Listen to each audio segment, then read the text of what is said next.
of the United States of America and to the republic for which it stands, one nation, under God, indivisible, with liberty and justice for all.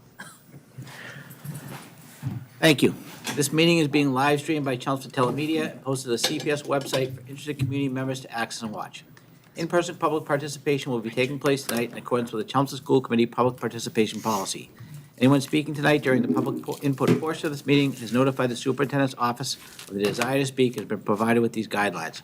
Upon request, written comments received no later than 12 p.m. on the day of this meeting will also be read and made part of the record of the meeting during the second public comment session. So, welcome to this meeting of the Chelmsford School Committee. Our first order of business is to approve the minutes from our meeting on September 2nd. Okay, I move that we approve the minutes of the regular school committee meeting of September 2nd, 2025. Second. Okay, any corrections on the minutes?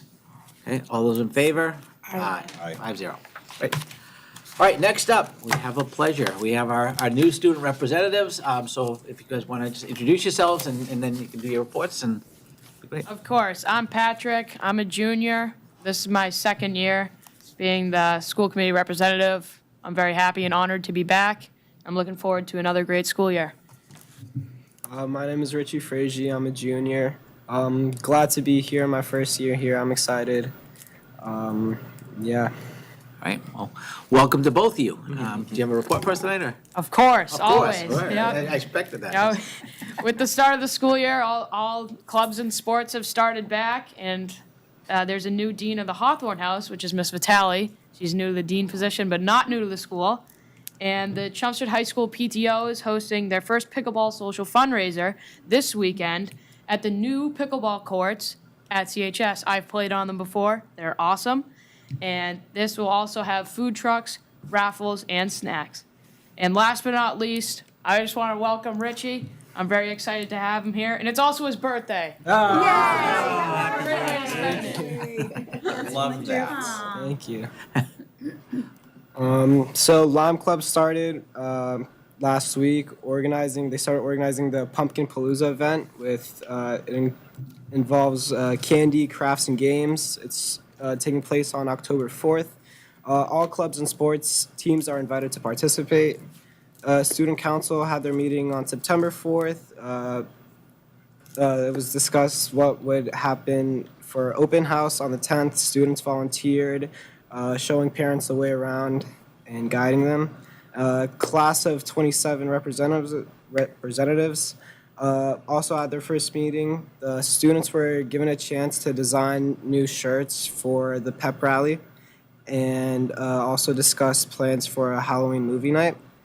And to end it, football had their first game last Friday against Bishop Fian, but unfortunately lost 12-24. Well, great. Happy to have you both on board. We'll look forward to work with you. I'm sure everybody feels the same. Yeah, we're all excited. I'm very excited. This is wonderful.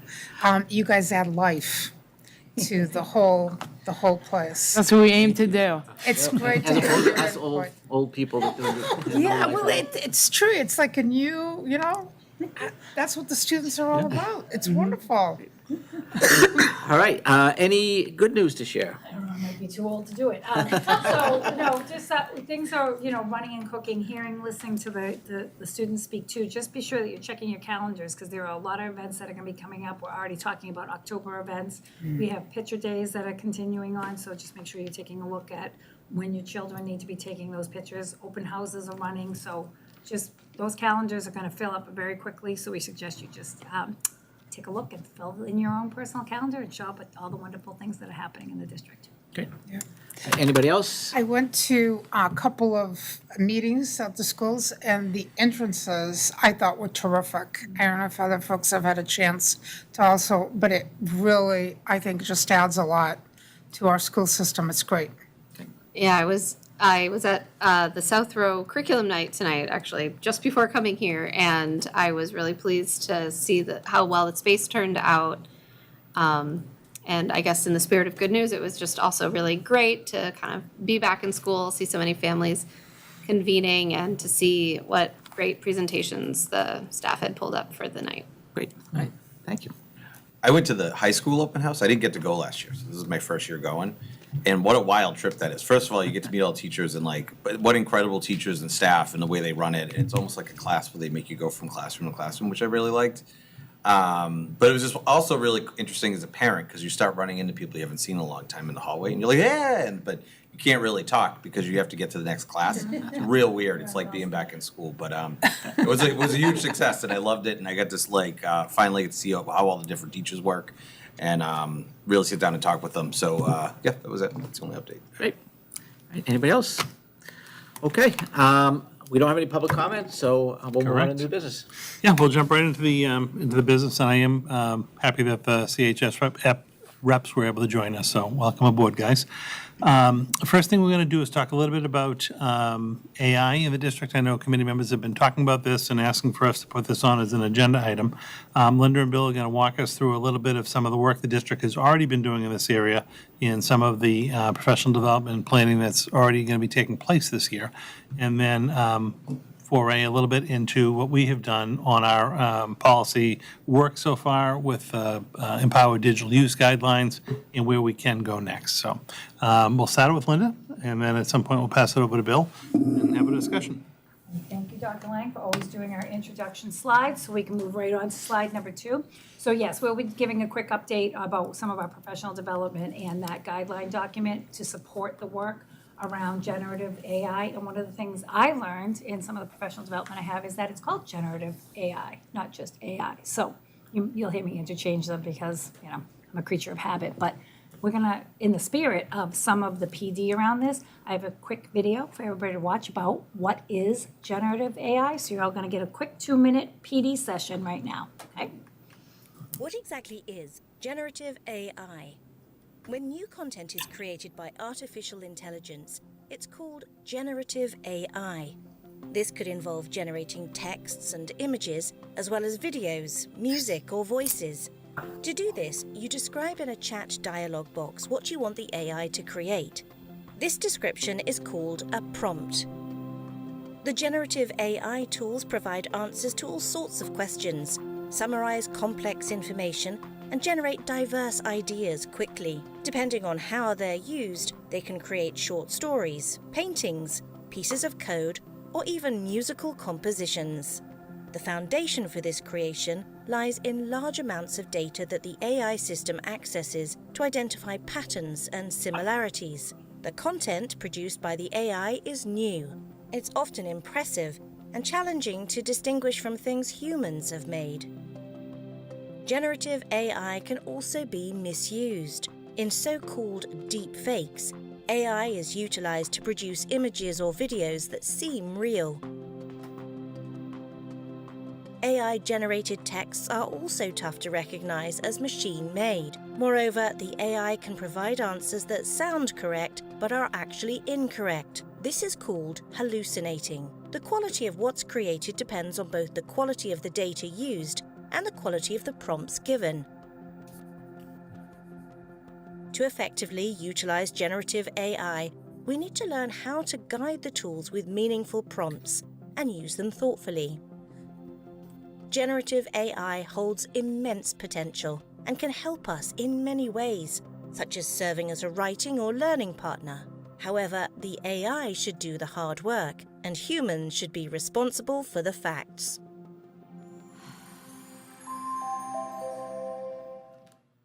So I am appreciative of that video in the sense it doesn't have scary robots in it, so it was very purposeful when I picked it. But if you notice, there were some key things in there. Obviously, I talked about generative AI, but the prompting, which is huge. You saw words like hallucinations, deep fakes. So there's a lot to it, because I think a lot of people just think, oh, it's just putting something into the computer, it comes out. Those prompts are what actually helps you generate the information that you need. So that is PD in and of itself. So little things you'll be learning about. But what we've done is try to make that PD a priority in the district. It's a moving target all the time. We have teachers, administrators, district leaders that have all participated in some form of training on the use of generative AI in the district and the tools that we'll be responsible to be using effectively in our schools. So we're trying to look at a comprehensive approach on how we're going to offer PD. So I'm going to take you to like what we've done so far to where we are right now, ending on November 4th. That's going to be coming up for one of our big PD sessions. So we kind of look at a layered approach to all of this. And we've held sessions for groups of teachers that are in a cohort. We have summer work that's already happened with a small group of teachers. The administrators have gone through some AI training and will continue to do that. And that we have a large teacher training that's going to be planned for the November 4th full PD day. So just to break it down a little bit, we've had a cohort of teachers and they participated in the Day of AI. It was 12 educators, including the classroom teachers, our technology integration specialists, our own Bill Silver here, who is our Director of Information Communication and Technology, and it was a full-day workshop.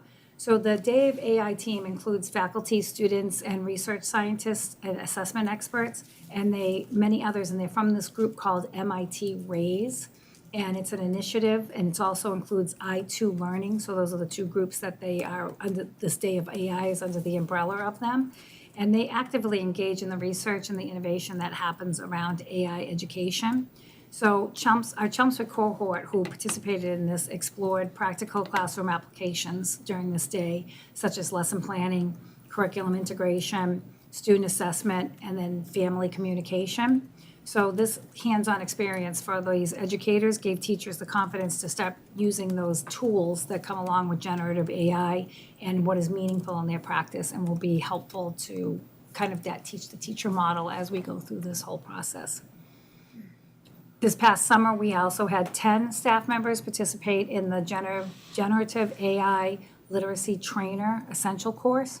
So this was a train the trainer model designed to build district capacity. So again, the more people we have in these programs, the better we'll have for people to, bring all these type of tools into our district.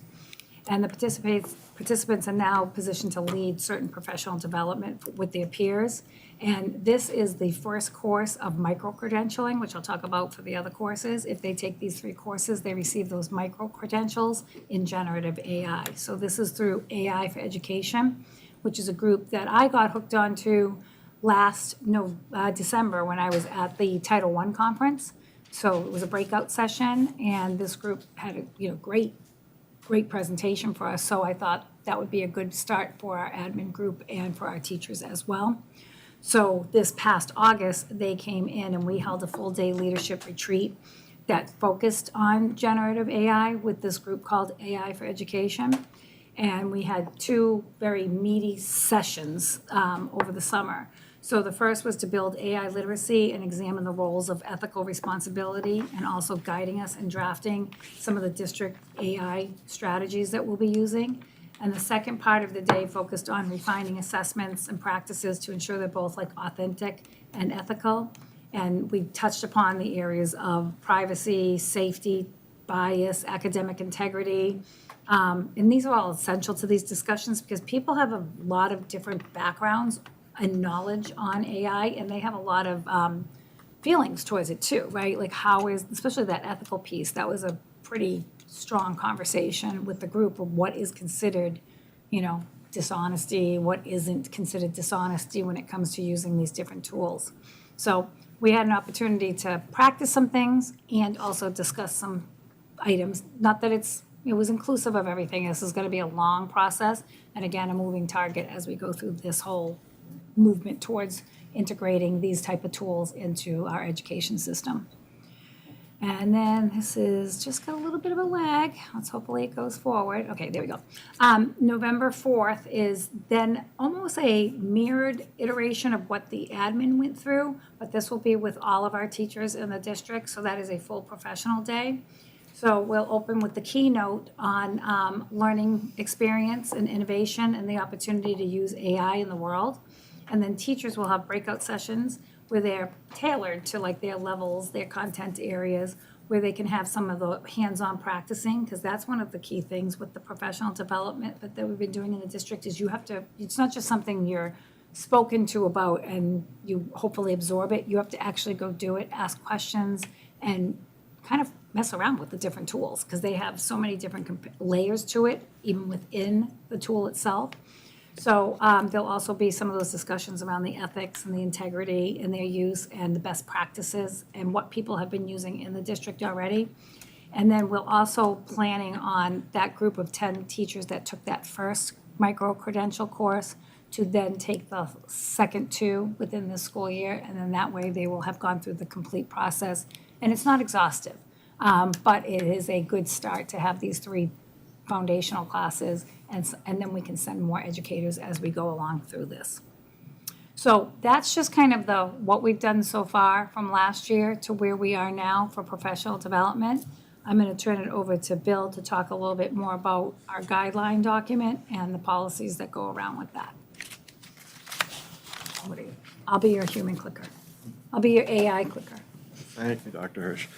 So, as you know, we don't have yet a school committee policy for AI, and I know that's an important piece for all of the school committee members and something that we do need to work on. But what we do have right now are some usage guidelines for both students and for teachers that kind of have drawn on various pieces of guidance, but the state finally did come out with their guidance documents, and it seems like these areas here that we'll kind of dive into on the following slides are the places where the focus needs to be put in order to draft a comprehensive policy. And Dennis and I went back and forth a little bit this summer. He was looking at a few different policies that some districts had adopted, and that's sort of what led to just the guidelines being, or the addition to the guidelines document. So we do have, and maybe you want to call it up, Linda. If you just do like a quick. Yeah, I have to get over to this. It's like I've got a mirrored screen, so just give me a couple of seconds and I'll just make it bigger too. So this is what we have all parents, guardians sign off on each year, and it kind of takes them through a whole litany of things about how the students should use technology, et cetera, et cetera. So we did add this piece of AI documentation into this document, and it just basically hits on the high points of how it should be used, ethical use, transparency, et cetera, et cetera. So we do at least have that right now, and then there's something very similar in the staff digital use guideline as well. I'm coming back to the PowerPoint. Here we go. Okay, so these are just the breakdowns. So these are the items that I think the group probably needs to focus on as you begin to decide how you'd like to craft policy for AI. The usage guidelines, we obviously want to have some clear guidelines revolving around how it's going to be used in learning and ensuring it's ethically used. The purpose, why we'll use it, the scope, how it will be used.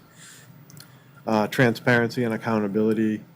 This is pretty important where students and staff need to identify when AI is used so that teachers either bless the use of it for certain projects or they don't, and students let the teachers know, I have used it for X, Y, and Z purpose, because that really helps do away with sort of the whole cheating stigma that comes along with AI, et cetera, et cetera.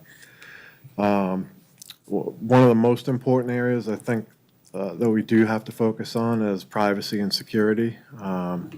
It's crucial. We're as a district, we're really stringent when it comes to protecting student and staff data. We don't use tools unless they have signed data agreements with the Mass SDPC. We have to take a similar approach with AI. Can't just have all kinds of data put into that system. And then continuing professional development and support should probably be a part of our policy. Instruction and assessment. We want to probably talk about how AI will be used for personalized learning, the various applications we might use, and then, of course, prohibited uses for both students and staff. And then finally, just accountability with using AI, where if something does come up, that gets reported out to us immediately, and that we keep an eye on how folks are using AI in the district. Similar to, this is kind of akin to, and I've been doing tech ed for a long time, since basically they were bringing computers into schools, and this was the same kind of discussion that was had about just internet in general. Obviously, this is like internet on steroids, but And your kids it's have no idea. yeah, it's a similar argument, and we heard a lot of the same things at that time from teachers, from parents, from students that we hear about AI now. But I think if it's methodically done, sort of how we have been taking very measured steps to get staff up to speed, and then we'll have students begin to use these tools. I think that's our best approach. We haven't rushed into anything and opened the floodgates without having policy or training in place for everyone. Questions, Susan? Not questions, just some things that we consider. I have a lot of confidence in that the work you've done with the teachers and technology level, that you are taking that step by step and really looking at all of the areas that need to be considered. So I definitely have confidence in what we've been doing and continue to do. My concern about developing a policy is that we're still really learning so much about this, and I want to make sure that we don't get something that's too rigid, because I firmly believe that AI has a place for teachers to develop their lessons, and it also has a place for students to create their assignments, that, as long as everyone is following their legal and ethical considerations, I think there's an important role that AI can play. I'm really worried about biases. I've been trying to read a lot more. I've watched a few videos on NPR or PBS, and there's some scary stuff out there, and some of the things that can, not so much that teachers or students would use in creating, but what they'd use as learning tools. The platforms you use can make a big difference, and some of them are extremely biased by depending on who did the input. So I think that we really have to continue to learn a lot about that, and how that a policy would help shape making sure that the choices that are made are really looking at that. That's kind of where I'm a little afraid of how AI will be used in school, because I do a search on my phone and it gives me the AI interpretation first. Sure. And how do I know how factual that is? And I worry about that. Yeah, I understand. I guess I kind of equate that to when you would do a Google search for something and most people will click that first link. How do you know that that's the one that you want, right? Or that has the proper information? I don't think that this is necessarily something 100% new, and we've sort of been teaching these types of skills to students that these gentlemen can probably speak to coming up K to 11 now, that in our technology classes and in our library classes, that we do a pretty meticulous job at like teaching what's good information, what's bad information, what's biased information.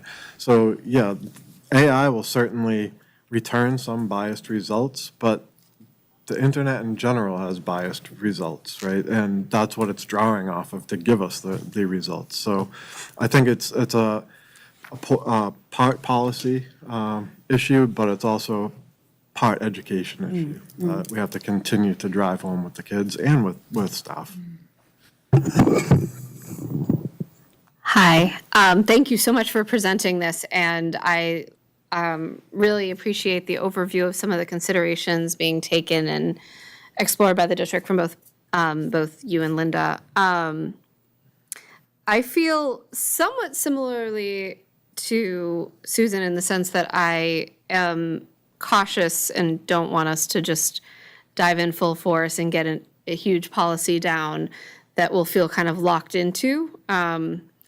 I always come back to what I heard an expert share last year at the Mass Mask Conference, which was we're currently working with the dumbest AI we'll ever be working with, and that has really stuck with me. Things will evolve and shift over time. That said, I'm also hesitant to wait too long to get a few guidelines down. I think one possible way forward may be to consider, first of all, where there are gaps in the sense that like a policy would help the schools do their job better. That feels like something that would be really helpful. For example, if we are hearing a lot of pushback on something or disagreement from different kinds of stakeholders, and a clear policy would help solve that, to me, that's where we need to think about a policy. The other thing I'm thinking about, so I went to a lot of PD myself this summer around AI in education, some of which was led by Day of AI, which was interesting. And I'm just looking, they had this little activity for policy building around AI. I went to a session on that. And they brought up some concerns that hadn't even occurred to me. For example, whether districts have a responsibility to educate their students on AI use and if that should be in policy. The question of whether educators should be permitted to use AI for grading as an assistant, as a lead, and if the tools that they use need to be vetted by the district and in what way they are vetted. There's a lot of considerations. It's going to go far beyond what any of us feel like we're ready to get on paper this month. But I did really appreciate the opportunity to start thinking about some of those things. So I'm wondering if there's a way for folks like you and a few of the other administrators in the district, school committee members, maybe some representative educators or family members, to form some sort of committee that can talk about the policy implications in the coming months, so that we can hear from different stakeholders the impact that AI may have or is having. That's one thought I have. I also wonder, and this also was from the Mass Mask Conference last year, that a lot of districts are starting with a for now policy that points to existing policy and connects how it impacts AI as sort of a stopgap. So for example, getting into policy around intellectual property or academic integrity, like saying, this is connected in this way to AI use. Please see this part of our policy manual as this still impacts things related to AI. Or things around student privacy. This is a little addendum to what we already have about the existing policy on student privacy or data privacy, and we want to add a few addenda that have to do specifically with AI, and issuing some sort of official memo or addendum to our policy handbook or something that will essentially be a for now if there are gaps that feel like we really need to close them around where policy is. But I would love to see like a two-tiered solution where we think about like what needs to be addressed quickly in the next few months and figure out a way to do sort of a stopgap approach to that, and then think long-term about how the policymakers maybe some subcommittee of us can be at the table with other kinds of stakeholders to be thinking about long-term policy implications. And you had something? Yeah, I was gonna say a couple things. So I work a lot with automation, AI, like generative. I do a lot of process with it. I think it's a really important technology to embrace, and I'm glad that we're even talking about the policy now and early. I'm kind of curious, what's the experience? So listen, I know you don't have to wrap anybody out here, but like, what's your experience around other students? Like, are some people just like really get it, and other people just go crazy? And like, what is it like for you guys? I was there when the internet was invented, right? So like, it showed up one day, and the world changed. So this feels like that for you. So I'm just curious. Yeah, so I'm going to be honest. I've tried using AI to help me with things I don't understand. Yeah. And for me, it does not help me. There you go. Because, the AI doesn't know the teacher you're in. It doesn't know which class you're taking, which course you're taking. And I've noticed that it hasn't really been that much of a help for me. Other students, I see them using AI to help them on a lot of stuff. Yeah, that's really all I have to say. Yeah. Yeah, I haven't used it a lot, and other students I have seen use it a lot. What about you?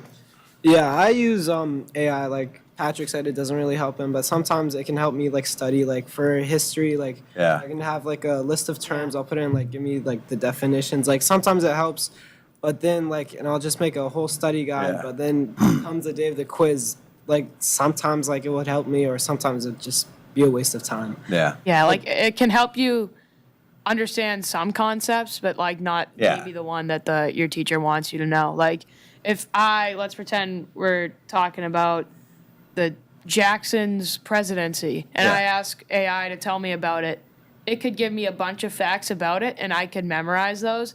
It's just it might have nothing to do with what we're learning. Oh, what you're in actually class. learning. Yeah.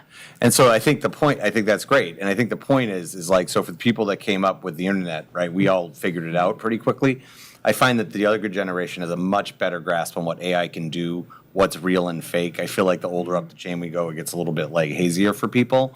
And so these people, as they get educated, and the way we set up policy is going to be really important, because how they use the tool is going to matter, because the tool is a game changer. It's an absolute game changer, and we use it out in the corporate world significant amount now, right? And we've learned how to use that tool, but it isn't the only tool. So I'm glad you guys are using it in a smart way, and I'm glad we're working on policy, and that's all I had. Well, I'm very glad we're working on policy, because I think it's really important that we set the groundwork. And policy is also an anticipation of things, which I think is what everybody has voiced so far. I'm not sure we can anticipate enough right now, because we probably don't know enough. The one thing that is very concerning to me is that I would never want AI to replace foundational instruction. And I think it's very, very important for us to understand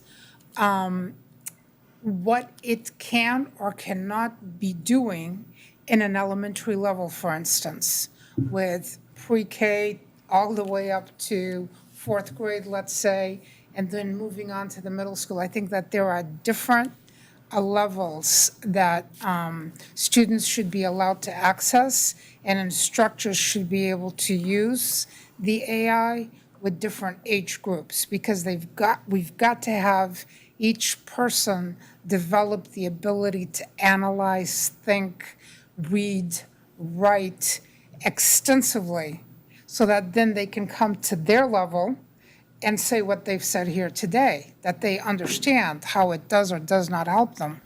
And if they cannot do that, then we haven't set a good policy and good guidelines for AI in the system, I believe. So I think that I need to understand better when we develop any type of policy, because I don't want to restrict staff, administrators, folks in our school system, because I do think it probably can help a lot in guiding in individualization of education, which I think is the way we're going. More and more individualized, and we're taking it out of the, just having, what do they call it, the army, or just having everybody learn the same thing and do it at exactly the same pace. It's going to change it tremendously. What's an A versus a B versus a C is going to change tremendously. But at what point should it change? Because everybody has got to develop the basic skill set of being able to do those basic things in education. And that's through education. That's how they get it. So that's my biggest concern. I wanted to, and we're in public education, which means everybody should be able to develop that to the best way possible. So I think we have to learn a little more, but like everyone else, I think the guidelines are very important for us to already have up and running. And it looks like you've started it already. I went on to some websites, for example, the Newton school system has a bit more on there, and they've been used by Wilmington and other school systems. And I don't know if we can adapt some of that to our own school district. But I think the guidelines are there, and the tools that are being used have to be pre-approved by the district first. And you can't use any tools other than those that are approved. I think that that's important, that we all are using the same thing up front, and that so maybe our policy has to be very general and refer to guidelines. And that might be the way to start it off, because we can more quickly adapt the guidelines and just have a more general policy in our books. And that's where I'm confused, what our policy might look like, because I think the document that has the, what's the document called, the Empowered Digital Use Guidelines, they're already pretty clear.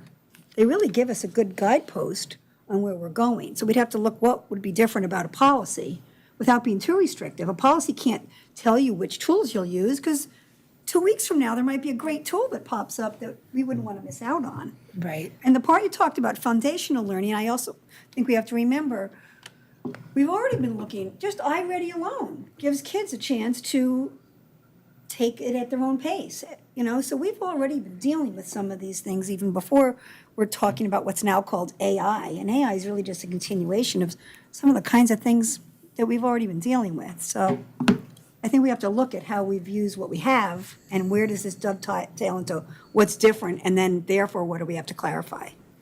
For me, I think the difference is that, the way I see it, the tools we have in place now are more like learning type of tools, where they're guiding it along and bringing the person to a new level. With AI, all the information is already in there. The data is already in the brain of the computer. And so it becomes the query, the question, that's really, really important.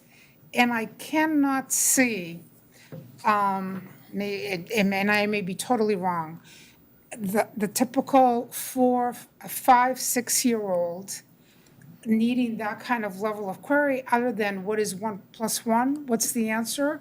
What's the answer to this? How do you read this word? How do you know what I mean? So I think the levels are going to be very different, but what we have as tools now is to acquire the knowledge. The AI already has some knowledge, which we have to distinguish if it's good or bad. So it's different. I do just want to note that although I agree the guidelines are really useful, they are student guidelines. They are not staff guidelines. Right. And I do think that that is an area that would merit some discussion. Not because I think there's a staff member out there that's abusing anything, but because I think it's going to be very hard, like the frog that doesn't feel the water heating up until it's boiling. I think it's going to be very hard unless we put kind of a stopper in policy, I think it's going to be very hard for us to recognize when something has gone just slightly further and slightly further and slightly further until it's hit a point where we're all uncomfortable and it feels kind of like the Wild West. So, for example, from what I can tell, there's no guideline about whether or not a teacher can pick a tool to be used for grading student work. Right. It doesn't feel like it should be relevant yet, but I will say I learned through the PD I was at this summer that the MCAS is largely scored using AI. Particularly student essays are no longer scored by educators, which I was pretty surprised to hear. I might be just out of the loop on that. That's something that makes me very nervous because it is so early and we know there's inherent biases still very much embedded in a lot of the tools that are in AI. And we know that there's lots of hallucinations happening, and we know that they are biased against people for whom English is not their first language because, things are looked at differently in terms of conventions. So do we want to say that we're just going to wait and see what happens? I'm a little nervous about that. And so I wonder if there is a place to look, not to supplant the digital use guidelines for students, but where there are gaps that doesn't cover. Just That's one example. Linda's going to bring out, there is some stuff in the staff for staff in terms of digital use, I believe also, right, with AI? And I think she hasn't highlighted Yeah, there. it's under the same headings as what you saw, but there's pieces in there for the staff. There's also a whole section on like social media use, those type of things, but it is, it does have the, I didn't highlight this part, but it has the pieces in here for the staff as well, those prohibited uses, and then how to use it in your instruction. But is there information on, for example, how tools will be vetted or by whom they need to be vetted for use in the classroom? No, not yet. The only thing that we've put out there is that we've sort of recommended to teachers that they could use ChatGPT, Gemini, and a tool called Magic School. Those three seem to be fine to use right now, and it's like Gemini is something that we can at least control in our Google environment. ChatGPT, I haven't seen anyone paying for the upgraded version, so they're sort of just on that little older version. And Magic School is a nice little tool. It's very teacher friendly, but it's a subscription model, so they get a limited use from it. But that was sort of done just until we have the opportunity to train teachers on Right. some of these things. Magic School uses, I think it's OpenAI, right? Or is it Gemini? It uses one of the others as its source for, Yeah, it's probably OpenAI. yeah, I think it uses OpenAI as its source for information. It's just like a new packaging for it for teachers, which I do think has promise. Yeah, I don't want us to wait too long to think about areas where, even if it feels extreme now, where we want to make a statement as a committee, where we need a policy in place to put like a firm kind of final guardrail if the policies, if the guidelines themselves don't go quite that far, just to hold us over until we're ready to do something that is more all-encompassing. And I think everybody has great point, and looking at, over the summer, looking at policies, a lot of school districts are going the route of, let's be as general as possible because it's gonna change, and there were some more that are more specific. And so, we could try to come up with something ourselves, but I was talking with Jay and Linda beforehand, and we could also have some of these people that they're doing a PD come in and help us craft policies, using some of the most current information. So if as a committee, we're interested in doing something like that, I'm sure we could set them up. Yeah, I mean, there's a couple different ways of kind of going about it. I mean, obviously, No, I've been waiting for like 15 minutes. oh, go ahead. No, it's fine, go ahead. No, I didn't know you wanted to talk. No, it's good. You gotta raise your hand. I've been raising my hand like for 15 minutes, it's fine. I don't mind. All right, so, no, finish your statement, then I'll go. Well, I was just going to say, there's a few ways the committee could think about going about this. I mean, one would be to, again, just collect some of those sample policies that are out there and just kind of Chelmsfordize them. That would be one. We have the general guidelines in place now that I do think provide us some safeguards as we're starting to use some of these technologies, and we can come back and revisit in the future over the course of the year. Or like third, this AI for Education group is the group that we're working with to do our own admin training, our staff PD training. And they do have an offshoot that works with like policy development, and we could engage them similar to like the DEI work that we did a couple of years ago. If the committee wanted to, we could have a group like this come in and actually like work with the committee and update them with like what's happening nationally or even like regionally with AI policy development, things like that, and have them actually help kind of tailor something for us if we wanted. That could be like one of our projects we work on over the course of the year. It could even be like one of our goals if we wanted to. That would be like a third way of kind of looking at it, whatever the committee wanted. John? Yeah, thank you. So there's a couple things that concern me, is a lot of the talk that we have around AI is people talking about people in front of a computer using AI. And I think it's important to have policies on people, both internally and externally. Like your point you made, I think is dead on.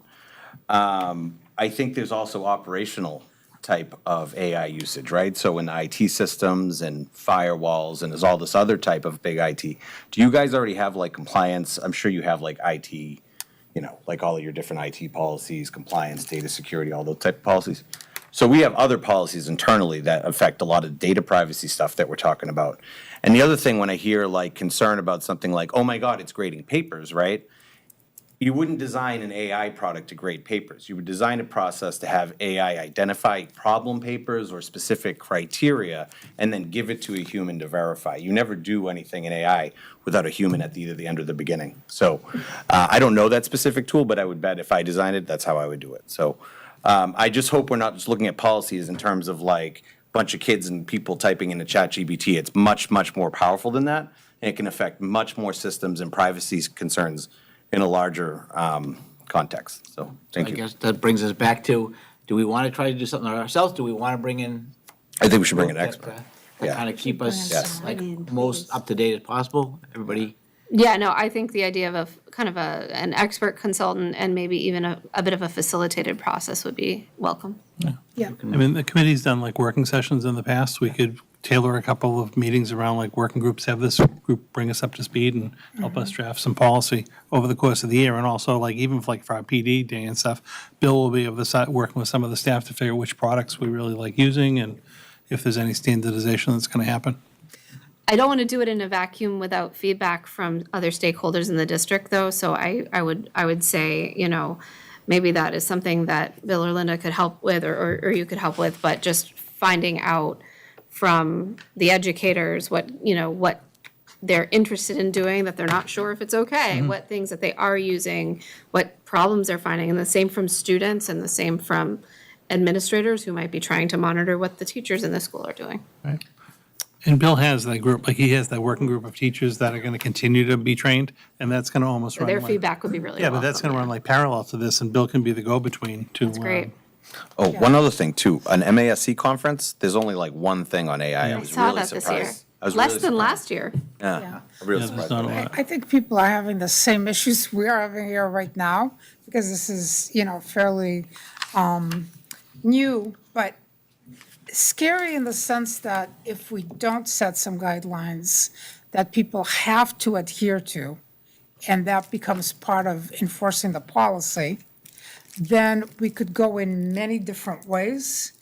And I think one of the systems I saw had, like even very specific guidance for the instructing staff, saying to the staff, look, you can do this, but you can't use that. So very specific tools that they could use, but nothing outside of that was acceptable. And longer term, this is going to be very important in our contracts with our staff at all levels and our administration, everybody, on how they perform their positions, their jobs. And so I think we got to start sooner rather than later.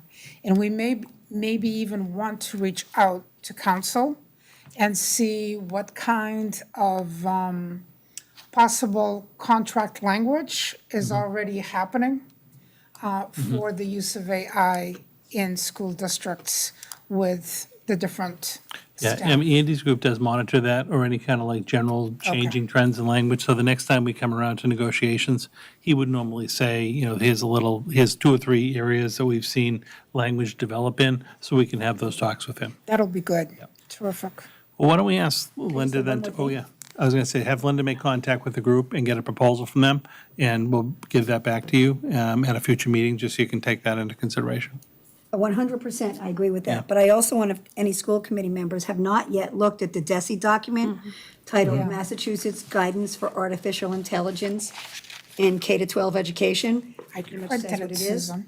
That, if you This haven't yet thing, read that, just have it is a pretty good. It's really helpful. It It's is. been helpful for me to understand all the various pieces that we have to consider. And when I looked at it, some of the things you've got up there already go by this guidance, so Yeah. it's good. That's cool. All right, any other final thoughts? Okay, so we'll try to contact this company, see if we can get some people in here. We could even make it one of our goals, so when we, Yeah. probably next. That's a good idea. meeting, we'll have a little session on making goals. I think that could definitely be one of our committee goals outside of the strategic plan, too. All right, very good. Thank you, Bill, for coming. Thank you so much. Thanks, Bill. You're welcome to stay for the rest of the meeting. Yeah, Bill, you're gonna take my spot. I'll give you my seat. All right, second item on the agenda this evening, actually number 2 and 3 are Joanna's. I'm going to ask Joanna just to review the audit report with us and then some budget transfers. Thank you. Each year, we have an external auditor audit our end-of-year report. So that's where I put all the financials into DESI's format of how we spend all our money. So we finally received our audit report from fiscal 2024. Usually, we get this, we would have had it in the spring. The auditors were a little behind this year. And so there's the report, and then they just break it down into all the different criteria that they're auditing. And we have a clean audit report with no findings. And I just want to thank my team for helping us with the financials. It's, the data coming in has to be clean for the data reporting to be clean. And my team and then all the department heads and their support, I really do this each and every day and really try to be careful and compliant with all their financial decisions. Any questions on the report at all? Huge kudos. I mean, no findings, and everything going smoothly. That's a testament to you and your team, so thank you. And just echoing what was just said, this is a different format, huh, than what we've had before? Yes, they, DESI sets the guidelines each year for what the auditor should be looking for. Okay. And I think they just took the guideline document and put it in a chart and then just answered each and every question, so. So it's a new company that's doing this then? Yeah, can you explain how the company's changed? Oh, sure. So for years, we had Powers and Sullivan, Oh, yeah. and then they were bought by Markham, and then they were bought by CBiz. So this year is the format that you're seeing is from CBiz. All right. And they're a little behind the schedule. Yep, they're behind. I think they had a tough year. And then we are looking to go with, the town changed their external auditor. So I have a call into them to see, talk to them and would they consider auditing us for our student activity account and for our fiscal 25 end-of-year report, which I'm working on now. So that wouldn't be till the spring. So. Great, thank you. Do we need to vote to accept this, or are we good? You could just vote to accept the report as a report of progress. Well, I'd like to make a motion, and the motion is to, first of all, congratulate Joanna and her team on all the fine work in getting us to this financial audit report that has absolutely no findings. Yay. So first, I make a motion that we congratulate them. Second. Second. All those in favor? Yay. Congratulations. And now I been issued. move that we accept this report as presented. Second. Okay, any questions? All those in favor? Aye. That I better didn't be, ask if any questions. that better be in the notes in the next week. We've- Thank you. Thank you. Whereas you are awesome. No, therefore. All right, moving on to budget transfers.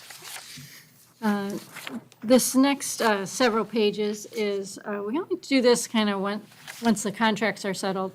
So this is a budget transfer, there's 4 of them, requesting that funds be moved from one budget line item where we budgeted the cost of living increases, where we were anticipating the salaries to land in fiscal '25, into the labor account where the individual employee's labor is going to be charged. So, and I broke it into the teachers, the professional support employees, the CAA employees, and the non-affiliated employees. So take them one at a time. Any questions on the teachers' COLA transfer? Okay, we'll take a motion. Okay. I move that we approve the FY 2026 local operating budget transfer of $1,163,838 from the salary reserve COLA account to the various labor accounts as presented. Second. Okay, any questions? To do roll call, Susan, Aye. Diana, Aye. John, Aye. Maria? Aye. Aye. Okay, move on to the para-educators. Oh, you just want to make a Yep, motion? yep. All right. I move that we approve the FY 2026 local operating budget transfer of $81,895 from the salary reserve COLA account to the various labor accounts as presented. Okay, so that was be for the administrators, just so we. This is for the Okay, so administrators. the Yep. administrators, Skip one. 81,000. Okay, Okay, so we're voting on the. Administra- Yeah, administrator. We have a second? Second. Second, okay, so we're voting for the transfer for the administrative contract. You have a second? Susan? Aye. Diana? Aye. John? Aye. Maria? aye. Aye. We Okay. have to go back to the. Gotta go back one. Educators, 212. Oh, I missed You one? missed On one. the bottom of the page, probably. Great, wait a minute. Want me to get this one? You go ahead and make it, John. I make a motion that the school committee vote to approve the FY 26 local operating budget transfer of $212,000, $212,000, I'm getting rusty. See, I should have just let you do it. $212,434 from the salary reserve COLA account to the various labor accounts as presented. I'll second. Okay. Any questions on that transfer? Okay, Susan? Aye. Diana? Aye. John? Aye. Maria? Aye. Aye. 5-0. Okay. One last one. Yep. I move that we, this one is for the non-affiliated employees' labor, right? Yep. All right. And I move that we approve the FY 2026 local operating budget transfer of $70,373. It's AI. Did I do this wrong? No, there was, Okay. Somehow picked you up somehow. From the salary reserve COLA account to the various labor accounts as presented? Second. okay, so we're voting on the non-affiliated, okay? So Susan, Aye. Diana, Aye. John, Aye. Maria, Aye. aye, 5-0. All right, we got those. Okay. All right, very good, thank you. Thank you for the transfers, and again, Joanna, thank you for putting that all together and another clean audit. All right, Fourth item on the agenda this evening, just an update for everyone on the MSBA designer selection process for the Parker Middle School, because I think we talked about this at the last school committee meeting. We did have our DSP meeting, Dennis, myself, Town Manager Cohen, and there ended up being 10 members of the MSBA designer selection panel at the meeting. We interviewed AI3 as well as TAP-A. They were the two architectural firms, the design firms that made the final cut down to two. At the end of the interviews and question and answer period, ultimately, we recommended, and AI3 was scored the highest. So that actually was the firm that Paul, Dennis, and I both ranked highest, so I was very happy about that. So after the MSBA voting, a majority of them sided with us as well, so they ended up scoring in the top. So the town is now able to move forward and recommend and execute a contract with AI3 to serve as our designer. So over the course of the last week, because that was just last Tuesday, so between Wednesday and the weekend, draft contracts were going back and forth between the town, the OPM, which is left field, and the designer to agree on a contract scope.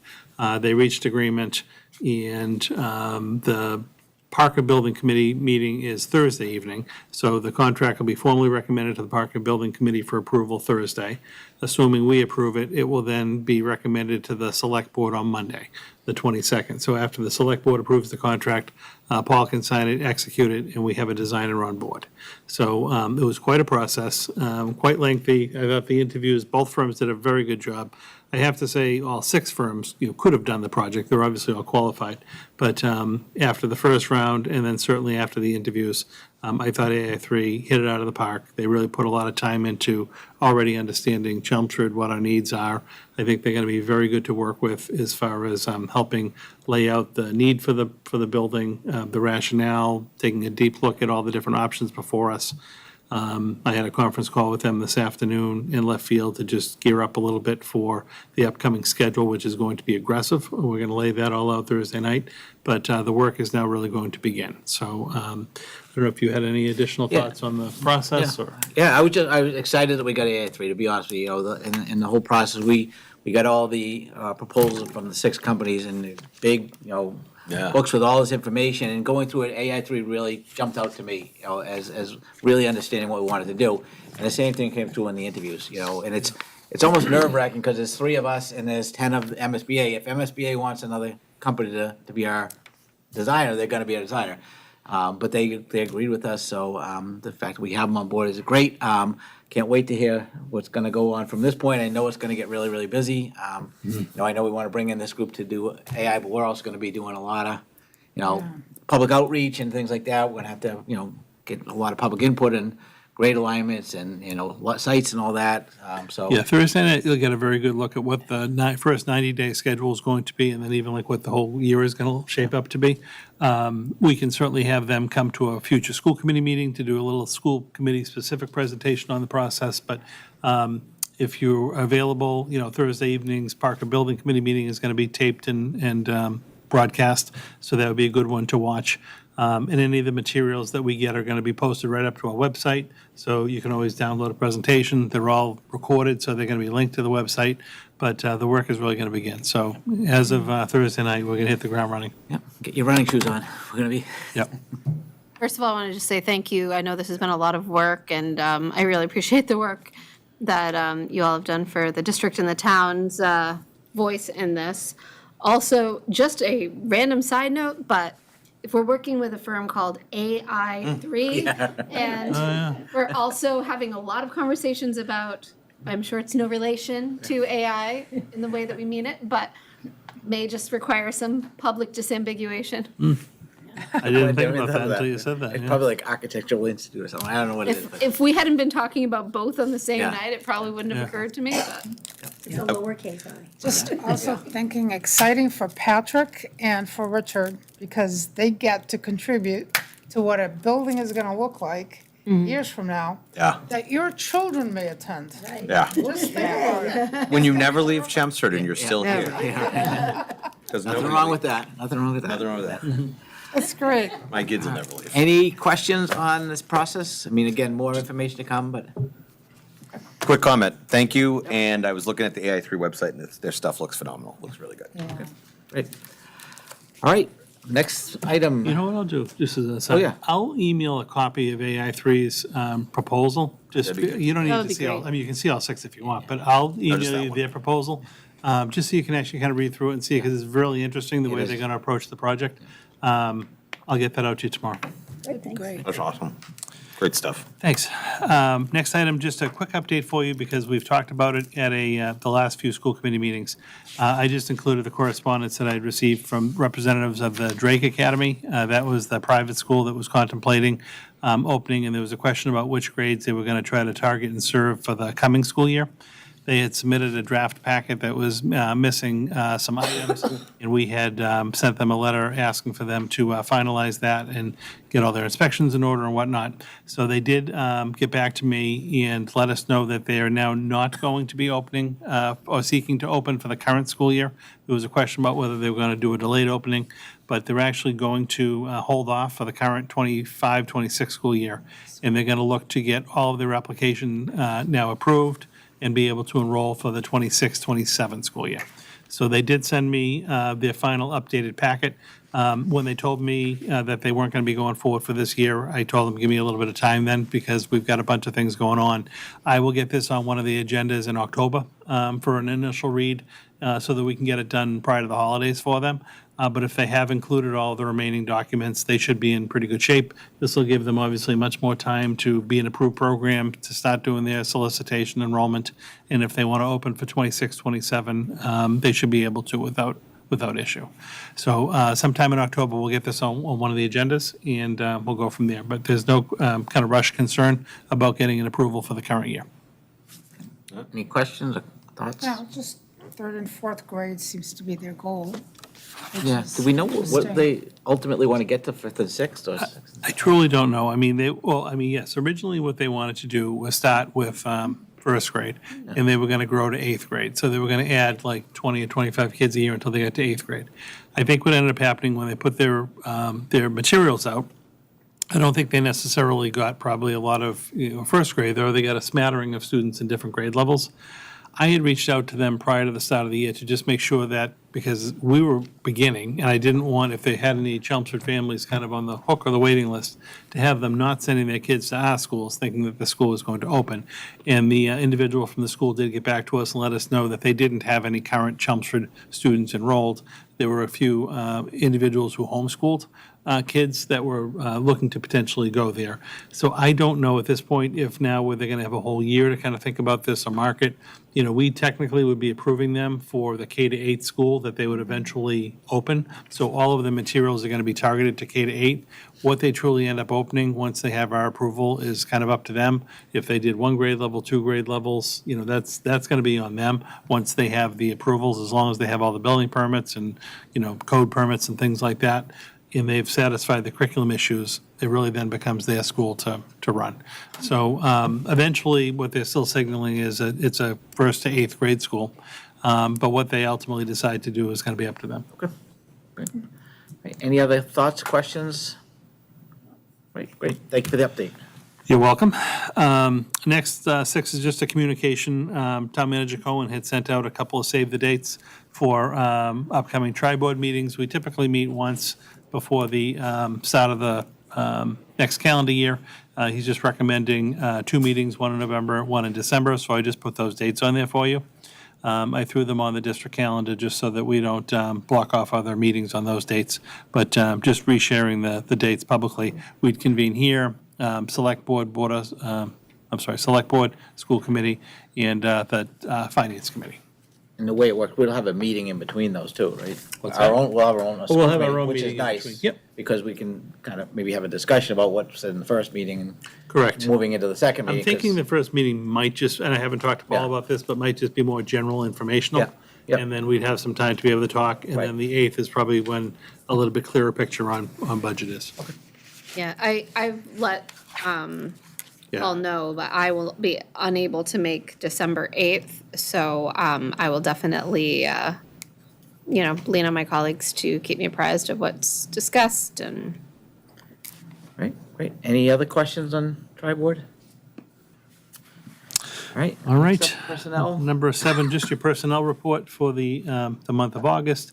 Again, this is a report that I just give you that details the new hires to the district. Obviously, this is the most significant one because these are all the individuals that pretty much started in September.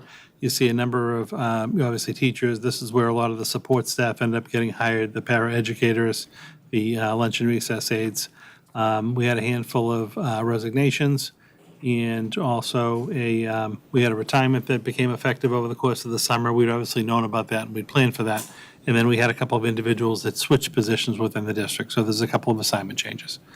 No action needed, just sharing the information with you. Any questions, John? Yeah, Is Marcy Mason, was she she was the Coast Guard? She was a veteran? Yes, I don't remember which branch. She was Coast Guard. She she did the Coast Guard? veteran thing? I'm just sad to see. She did do the veteran thing. I just Yeah, we forget- did the veteran event at the high school together. I'm sorry to see that name, see her go, but Yep. I'm sure she has fair weather and following seasons, I think what they say. So, anyway, that's the first time I've ever commented, I think, on this list. Any, Comment is I'm getting old because there are some of my former students on this. But I'm glad to see that. It's excellent. the only one I noticed, we It's lost has to happen. athletic trainer. Are we fully staffed there? Or- We did, so I know that happened right before the start of the athletic season. So that is not the easiest of jobs to fill, particularly given the timing. So the job has been posted. I know they've interviewed a few candidates. A couple have not worked out. So at this point, they're covered, they're contracting. Okay. So there are some schools that just purely contract Yeah, that's why for I was wondering, athletic the next services. question is going to be that. Yeah, so for the time being, we're just contracting to have all of our games be covered. Okay. And then we're still actively looking to hire, prefer to have someone on Right, staff. right. But we're covered. Okay. As far as having the contracted vendor. Right. Yep. When I went to the PTO meeting at Center, realized that they have a lot of new staff. They do, on yeah. board. Quite a few new folks at Center. And is that the same in all the schools, or do they tend to have more? This was a funny year for them. So Center had the most at the elementary level this year. I don't think Byam had any change. South Row didn't have any. Yeah. Oh, the South Row had the one retirement, Lisa Tice. but there was a bubble class going from 3rd to 4th grade, so there wasn't even a new teacher that had to be hired. She just ended up retiring. And Harrington had a few new staff in their building. They specifically had a couple of new special ed staff, but Center had the most. They had a couple of individuals that left. They had a few staff, I think, that were on like parental leaves that ultimately decided not to come back.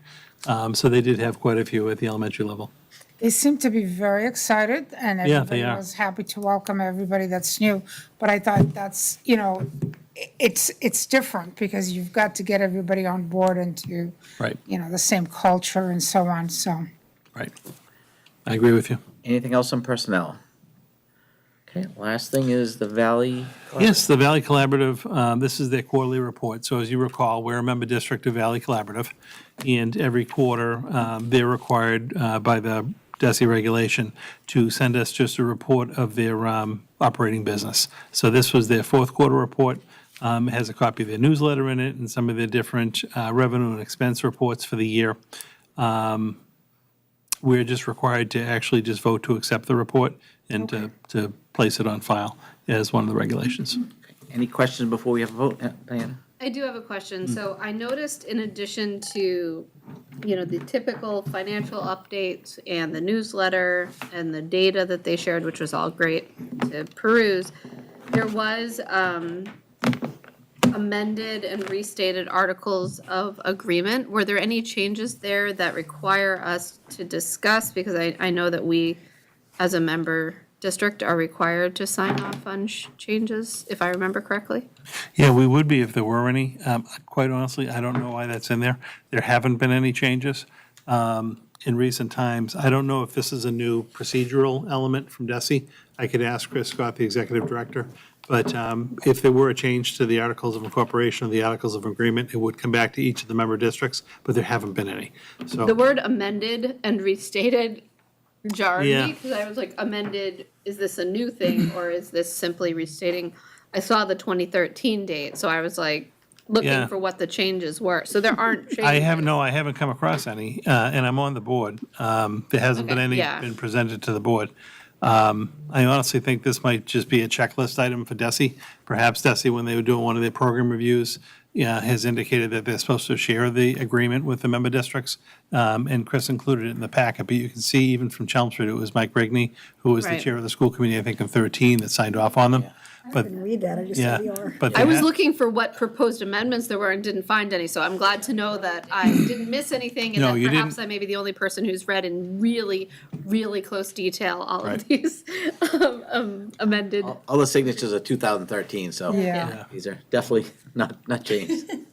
I do want to congratulate Jay on being the chair of the Ooh, Oh, thank you. I saw that in the Lot of report. pressure. Very Yeah, good. thank you. thank God you I have. would hope I would know that there was a change to the. Yeah. That's true. Yep, we'll take a motion. Okay, I move that we approve that we accept the Valley Collaborative Quarterly Report FY 2025 fourth quarter. Second.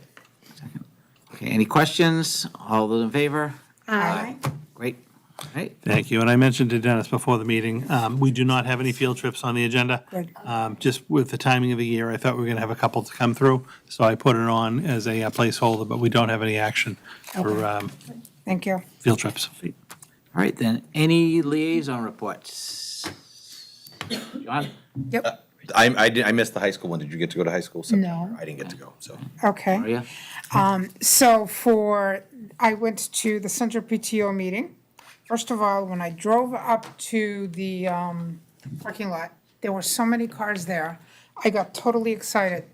Seriously, because it's wonderful to see so many people coming.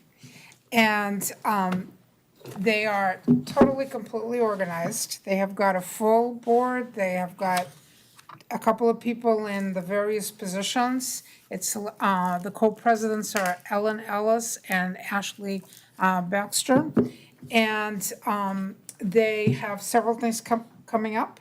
Parent Curriculum Night was tonight. October 9th, they have the ice cream social and their basket raffle, which is free for everybody and very well attended usually. Staff participates quite a bit and the kids love seeing the staff there. October 18th, like everybody else, they're gonna have trunk or treat. and that's at 1 PM. November 8th is Recycle and Junk Recycle Day. Their budget looks absolutely amazing. A lot of hard work's gone into it. It's well-funded right now. And it was very nice to meet the new assistant principal, Jennifer Hutchinson. Donna was there. And one of the things they presented on was their whole new plan that they're creating for pickup. Oh, Donna told me about Because that. they cannot, parents are not going to be going in, or Right. folks who are picking up, which I can totally understand. But Donna is totally excited to be principal at this time when they have this entitled new plan going on. The next PTO meeting is November 12th, and it was just really wonderful to be there. They're that excited and moving on forward. Great. Susan, anything? Yeah, I attended, excuse me, I'm just writing the date. The CHIPS PTO, they also had excellent attendance, and I really encouraged the people there to continue to participate, even if they're not assigned really official roles, just to be part of it, because the schools benefit so much, and they benefit too as parents getting involved in that. That was great to see. They have a full board. As always, CHIPS has so many enrichment things going on that their PTO work really, really closely with the faculty there. They do just a wonderful job sharing the role of planning and executing all their enrichment things. They do a great job. Just some things for parents who are listening, know coming up. They're going to be having their spirit wear, paper order forms will be sent home with students really soon. Picture Day is happening October 1st or 2nd, depending on your child's attendance. The open house is Thursday, November 13th at 5:30. One thing that did come up, and it's a question that I couldn't answer. They talked about different ways to communicate and what would be the best ways to communicate with the parents, everything that's going on. And one of the things came up was the newsletters, the some more newsletters. And apparently, when you get it, there's a link you could click for a translation. And you can get it translated into a long list of languages. But we wondered how people who might need that translation would know that. Because it says translation in English right there at the top. How would people know that they could access that feature? And I didn't have the answer, they didn't have the answer, but we were just kind of curious to know what could be done to help people know that they could simply click that link and read that newsletter in their chosen language. So that's a question we should find out the answer to. I also went to the Harrington PTO meeting. The principal is always there and gives a report. He was very excited to share with us the new access communication system that's gone on with the new clocks and the integrated PA system. Apparently, Harrington School is the only school in the country testing this new system, and they were told they might even be the only one in the world. So we're pioneers in this new system, and so far they're very happy with how it's working. Mr. A has been testing it out to communicate with different classrooms and in the cafeteria and things, and everyone, it's working really well so far. So that was good to hear. They also had great attendance at their meeting. A lot of brand-new parents were really engaged and active and asking questions and coming up with ideas, so I hope to see that continue. That's really great. They have their first fundraiser social event is going to be a skate night at Roller Kingdom on Sunday, September 21st. They're also doing their Pride Wear again soon. They've got a whole committee person doing teacher appreciation things, so that's great. And the next meeting for Harrington PTO is Wednesday, October 8th at 6:30. Great. Diana, anything? Yes, the McCarthy and Parker PTOs aren't meeting until October 9th, so I will be going to that. But on the 8th, South Row had their first meeting for the PTO, and the first meeting, I think this has been true the last few years, was sort of an open house for parents to learn about ways to be involved and the kind of activities being put on throughout the year by the PTO. So it was well attended by a lot of people who I think were curious. A huge percentage of them were parents of kindergartners, new to the school community, but many others as well. So it was a great overview of all the different things happening this year. I did have a chance to introduce myself to the new families and hear some of the things they were wondering about. So that was great. The big thing coming up most immediately, there's a lot of school community events. There's an ice cream social next Friday, for example. But the big thing that is open to the full Chelmsford community is, of course, the Pumpkin Fair, which is going to be held on October 18th from 11 to 3. And again, that is not just limited to the South Row community. And I know a lot of people from Chelmsford attend that. And they have a very full docket of things that they're going to do this year. Fortunately, they have the full staff and a very active board, so. Great, thank you very much. Diana, what time again? On the 18th, it is 11 a.m. to 3 p.m. Thank you. Great. Right, anybody have any new items? No. Do you mind, I just wanted, you guys mentioned, I think it was Richard, pickleball? This weekend. That's coming up as a tournament, right? When was it? This weekend, I believe. It's this weekend? Yeah, it's Okay, this weekend. so that would have been from the high school PTO, because they're running that, Yeah. right? Yeah. And I believe the proceeds go towards the prom. Yeah. The, Prom and after prom. Yeah. After prom. the whole event After for prom prom night. thing. The after prom. It's not a breakfast, it's an after prom. In your senior year, don't miss it, you're gonna love it. I won't. But I believe that is a fundraiser for that. It's totally new, and what they're trying to do, just so, because we didn't attend that meeting, it's important that folks realize this. What they're trying to do is try to avoid, at the end of the year, doing fundraising or asking for the senior class parents, and so at that moment, to give more money and contribute more towards it, and trying to get it upfront and bring the community more into it. I know that that's their goal, because it was started last year. So it's this weekend, you said? Yeah. Terrific. Okay. Right, any new items? I just wanted to ask, not to muddy the waters too much, we spent a long time talking about AI, but going back to some of the feedback we've been getting around cell phone use and smart device uses and things like that. First of all, just sharing that at the curriculum night tonight, the teacher actually presented the updates, and I don't think she knew I was on school committee there, but she was talking about how really pleased she was that the updates have included smartwatches, and she's like having a clear answer to parents that those are not permitted to be used in school. So anyway, that was cool to hear. But I was curious because I know one thing we were waiting on was whether anything passed at the state level, because I know there was a debate. Certainly it passed a couple of, I think one of the houses and Senate. one of the chambers and not the other, or I just didn't know if there was any updates about what's happening statewide around cell phone policies in school, and if we had any anticipation of how that might impact our district.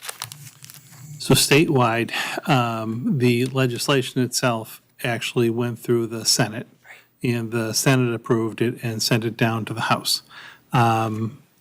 The House has not taken any action on it yet, so I don't know if it's been scheduled Okay. for like hearing or whatnot. This is the beginning of their 2-year cycle, though. So the legislature has a 2-year cycle, so things don't typically happen too quickly. Yeah.